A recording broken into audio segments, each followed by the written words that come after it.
In a quiet corner of the world, where the sun gently kissed the verdant hills and a river murmured secrets to the ancient rocks along its bank, there nestled a village renowned for its tranquility and the wisdom of those who called it home. Among them was a widely respected teacher named Lysandra, known far and wide for her deep understanding of meditation and relaxation practices. Lysandra was not just a teacher, she was a guardian of a tradition that wove itself into the village's very fabric. Her journey began many decades earlier, when as a young girl she had felt the world around her vibrating with a chaos that only her small, hopeful heart could notice. This chaos, though invisible to others, would set her on a journey of discovering peace within the self. Her parents, understanding her temperament, had sent her to study with the village sage, Master Suresh, whose roots were as tangled with the land as the ancient olive trees that grew by the river. From him she learned that meditation was more than a practice. It was a profound voyage inward, a journey that transcended physical boundaries and ventured into realms of spirit and understanding. Lysandra recalled her first lesson vividly. It was a crisp morning, the sky streaked with the gentle hues of dawn, and she had sat before Master Suresh, who instructed her to simply close her eyes and breathe, as though each breath were a tender hug to your own soul. At first, the effort felt foreign and awkward, her young mind skittering away from the task like a newborn fawn unsure of its legs. But soon she discovered a rhythm, a solace in the very act of being. In the surrender to her breath, she found a sanctuary. Years passed, and Lysandra's understanding deepened, like the bowls of ancient mountains gathering pools of rain over centuries. Her studies expanded into the realms of Ayurveda, the sister science to yoga, which emphasized balance through elements and energies, reinforcing the importance of harmony both within and without. She learned to harness the earth's abundance not just in diet but in spirit, to lead lives full of vigor and tranquility. Of all the practices she learned, mindfulness became her favored thread in the tapestry of meditation and relaxation, the act of immersing oneself wholly in the present moment, in the very essence of now. It was simple yet profound. By encouraging her students to cherish each aspect of their lives, from the mundane to the extraordinary, she taught them to transform chaos into calm. One of her cherished memories involved a particularly reticent student named Finn, a young man tempest-tossed by the storms of a restless mind. Finn had come to Lysandra seeking reprieve from a cacophony no one else seemed to hear. It wasn't easy. On many days, frustration lapped at his determination like restless tides. But his endeavor was noble and sincere, and Lysandra guided him with the gentle firmness of an elder tree. "Your mind," she explained one lesson, "is like a wild horse, galloping across the plains without direction. Our task is not to break its spirit, but to guide it to a more peaceful pasture." Through guided meditations, body scans, and breath work, she taught Finn to acknowledge the passing clouds of thought without becoming ensnared by them. Each thought was just a traveler on a busy street, and he merely an observer.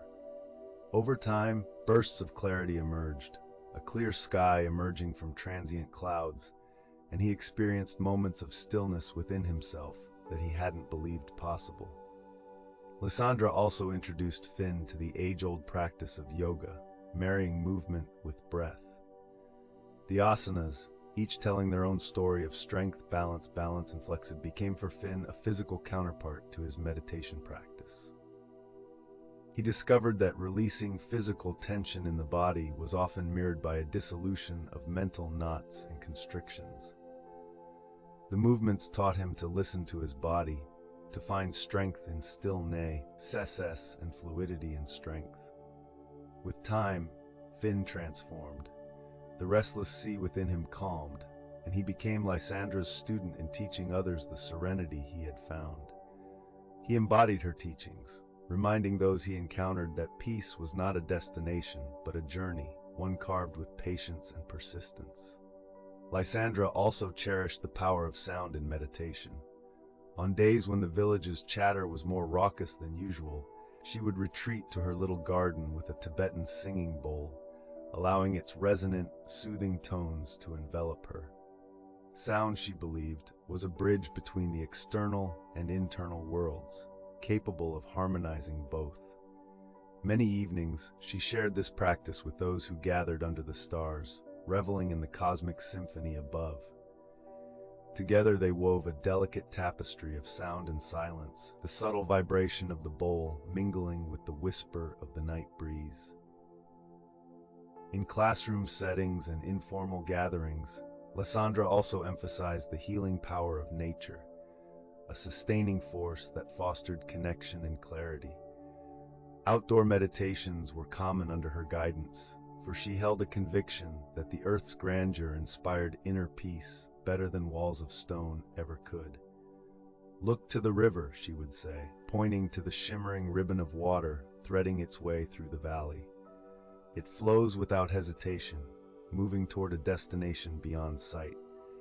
It teaches us to trust the journey, to continue moving even when the path is not entirely clear."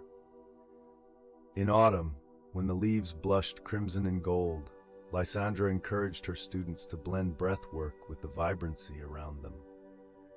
As the leaves danced to the ground, she would guide meditation with imagery and metaphor, inviting those around her to also shed what they no longer needed, releasing burdensome thoughts and past worries to the wind.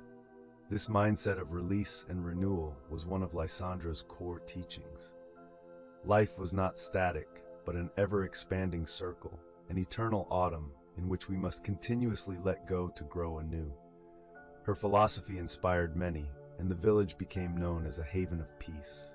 Seekers came, drawn by stories of transformation, to taste the tranquility that Lysandra and her teachings inspired. But Lysandra knew that even the most seasoned practitioner could not remain a recluse from the world, fortifying their calm in isolation. The true test and achievement of meditation and relaxation lay not in escaping challenges, but in embracing them with a serene heart and a clear mind. One day, an arduous drought descended upon the region, threatening the village's serenity. The river, the lifeblood of their land, dwindled. Anxiety rippled across the community like a gust through autumn leaves. Lysandra met the challenge with an indomitable spirit, for she knew this moment, perhaps more than any before, would be a crucible for the lessons she had imparted. Under her leadership, the villagers gathered each morning by the river's edge, closing their eyes to meditate as the sun rose anew.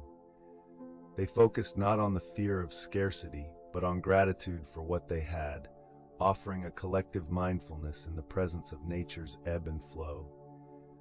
The stillness they cultivated was not merely a refuge, but a bedrock from which they drew strength and unity. Eventually, the rains came, gentle and abiding, spreading renewal across the thirsty landscape. The villagers' spirits, fortified by the practice and reaffirmed by their resilience, soared. They had not just endured. Through unity and meditation, they had transcended, discovering the profound truth that peace was not merely found in still waters, but also in navigating life's undulating tides. Lysandra's presence in the village was like the sun, a source of warmth and growth. As she sat by her favorite spot near the reawakened river, a soft smile graced her lips.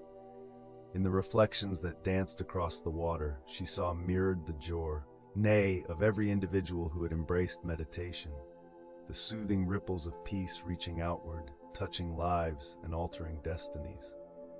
Time, in its gentle inexorability, danced on, carrying Lysandra through her days.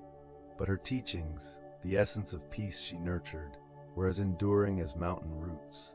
She envisioned a world where these practices, though ancient, grew ever more vital, spreading wider into the hearts of those seeking a return to calm in a bustling universe.